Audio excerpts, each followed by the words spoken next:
अस्सलाम वालेकुम जी दोस्तों, जैसे कि आपको पता है लॉकडाउन के हवाले से बातचीत चल रहा है। आज हमारे साथ रहीम काकड़ साहब और नेमत आगा हज़रत अली चिकज़ई साहब मौजूद हैं और लॉकडाउन के हवाले से जो बातें गर्दिश कर रही है इस हवाले से रहीम काकड़ साहब से पूछेंगे। जी रहीम काकड़ साहब पूछते बिस्मिल्लाहिर्रहमानिर्रहीम। د तमाम दुकानदारانو شکریہ د یو څو ورځې څخه موږ سرکار سره لګیا وو چې د لاکډاون په حواله سرکار ته موږ دا تجاویز ورکړي وو. دوی راته ویلي وو چې د هفتې د اتوار په ورځ به ټوله ښار بند وي. موږ دا ورته ویلي وو چې بازار به د جمعې په ورځ بندېږي او دغه چې دی د ټیمینګ چې دی هغه به د 6 بجې څخه 10 بجې کېږي. نو سرکار دا 2-3 ورځې موږ متواتر ډي سي صاحب راغوښتو نو ډېر میټینګونه پر دې وسو، لهذا موږ به دا نتیجې ته ورسېدلو چې سرکار چې زموږ کومه خبره وه یا زموږ کوم مجلس استولی وو، موږ ته لیټر راکړئ چې موږ چیف سیکرټري هوم سیکرټري وزیر اعلی ته د اصلي پیغام راستولی دی چې دوی وایي چې د جمعې په ورځ د لاکډاون د جمعې په ورځ د چټۍ د جمعې په ورځ موږ لاکډاون سره کوو، لهذا د اتوار او د هفتې په ورځ موږ قطعا لاکډاون نشو سره کولی. 2 ورځې موږ بازار نشو بندولی ځکه زموږ بازار چې دی هغه زموږ صبح ډېره خواره ده. مخکې موږ په ویډیو کې ویلي دي چې زموږ بازار د دوکانداران ډېر خوار دي، ډېر غریبان دي. په دې صبح کې نه فیکټري شته، نه زراعت شته، نه د معاش بله ذریعه شته. دغه یو دوکانداري د زموږ خلک کوي، په دغه باندې خپل کورونه خپل خاندانونه ساتي.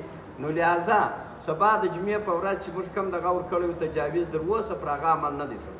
د بازار سره موږ نه مختلفه دغه راځي، ټلیفونونه را روان دي د سهار راشي چې د جمعې په ورځ بازار خلاص دی که بند دی. مکمل بازار خلاص دی، د هفتې په ورځ هم مکمله خلاص دی، د اتوار په ورځ هم مکمله خلاص دی.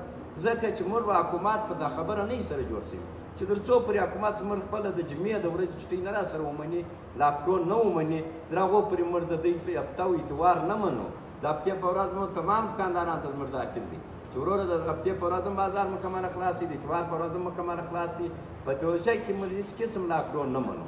که یې هغه به د جمعې په ورځ موږ تجویز ورکړی، که زموږ په تجویز باندې حکومت دا زموږ تجویز عملي کوي، دا زموږ پر تجویز را سره اګري کېږي، نو خو موږ رضاکارانه طور د جمعې په ورځ پر لاکډاون سره کوو.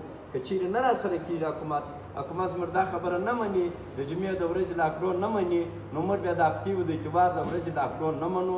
د هفتې او د اتوار په ورځ به مکمل بازار خلاص شي، سبا د جمعې په ورځ به مکمله خلاص شي. نو انشاءالله تعالی د تمام تاجرانو څخه زما دا اپیل دی، د تمام د روډو د یونټانو څخه، د تمام د مارکیټو د یونټانو د صدرانو او د جنرال سیکرټریانو څخه زما دا اپیل دی چې وروره د هفتې د جمعې د اتوار په ورځ په خپلو روډو کې درېږئ. دا د صدرو د جنرال سیکرټري ذمهواري ده.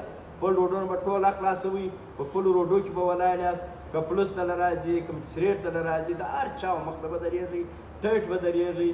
وروره تر هغو پورې چې زموږ ویډیو نه جاري شوې تر هغو پورې به هېڅ قسم یې دوکان هم نه بندېږي.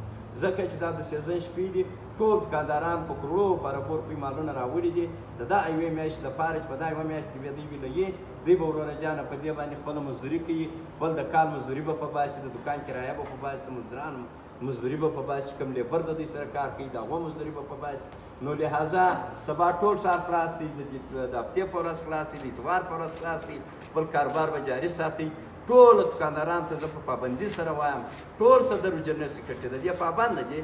د دې لپاره موږ دا په دا روډو کې د دوی د کابینې ور جوړ کړي دي، د یونټان مشران مې ټاکلي دي، پر دا خپل میدان خپل روډ به درېږي، د دوکاندار ملګري به کوي، په هره لار به کوي. که چا تنګول یا چا زیرول یا د پولیس لخوا یا د مجسټریټ لخوا وروره فوراً موږ ته ټلیفونونه راکوي، موږ فوراً پر هغه ځای له ځان رسوو او موقع له ځان رسوو. بالکل به بازار خلاص شي، که چې په 500 ورځ زړی بازار به نه بندوي، بالکل به وروره دا د غیرت پولیګر دوکانداران خوري، خامخا به بازار خلاص په یوه صورت به نه بندوو. ځکه کرونا اګست په بلوچستان کې شته نه، کرونا په بلوچستان کې 9 کې برابر 10% ده، په نورو صوبو کې 15% ده، په نورو صوبو کې که 2 ورځې چټۍ نو ټیک دی خبره ده. په بلوچستان کې د 2 ورځو د چټۍ هېڅ حکومت نه لري چې دوی پر موږ باندې د 2 ورځو چټۍ لاګو کوي، د نورو صوبو سره ځان سموي. دا د دوی خپلې کیسې دي. لهذا موږ په دې دغه کې بالکل نه راځو. او پرون چې کومه د بم دماکه شوې ده په دغه کې سرینا هوټل کې، د دې موږ د مرکزي انجمن تاجران بلوچستان د طرفه موږ د دې شدید الفاظ باندې مذمت کوو چې کوم خلک په دې کې شهیدان شوي دي، د هغو هغه ته دې الله پاک په جنت الفردوس کې ځای ورکړي، او د کوم خلکو چې زخمیان شوي دي د هغه هم موږ وروره جانه دعا ورته کوو الله دې صحت ورکړي، الله دې تندرستي ورکړي.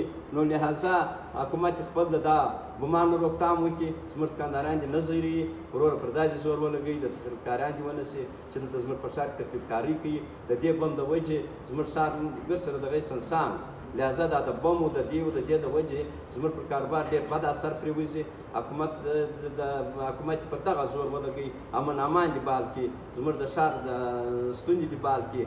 نو نور ټیم زستی نه خماسي. یو وار بیا د ټولو تاجرانو شکریا ادا کوم، ډېر ټلیفونونه را روان وو د جمعې د ورځې د چټۍ د نه چټۍ د خوا. نو لهذا موږ دغه جاري کړه ویډیو. نو اوس بازار ته مې دوې خبرې درته وکړي. حضرت علي د ما سره ناست دی، سینې نایب صدر دی، یو دوې خبرې به دی مختصره جی حضرت علي په اخره کې یو وار بیا د ټولو تاجرانو او د یوسف فیس په حواله سره بسم الله الرحمن الرحیم. دا ریم ته ما خو هغه خبره نه وکړه، اول خو د ټول دکاندارانو ته دا اپیل کوم کوم خبرې چې ریم وکړي باید دکانداران ټول پر دې باندې عمل وکړي. دویمه خبره دا د یوسف فیس د حوالې سره چې بایار سړی دکاندار باید دا د ماسکو لګي او ګراهک هم دا پکار چې هغه ماسکو لګي. ان شاء الله راځي ان شاء الله تعالی چې دا ډول موږ په دې یوسف فیس باندې عمل وکړو، دا بیماری به نور مزید نه خورېږي، په ښار کې هم نه خورېږي، نه به زموږ کې صبح او په وطن کې خورېږي. نو بس خبرې هغه دي لکه ریم چې درته وکړې، زما د آخري ریکویسټ کړئ چې د ټولو مطلب د دکانداران څخه دا اپیل دی چې دوی د خپل ماسک ولګي او پر دې عمل وکړي. ډېره مننه.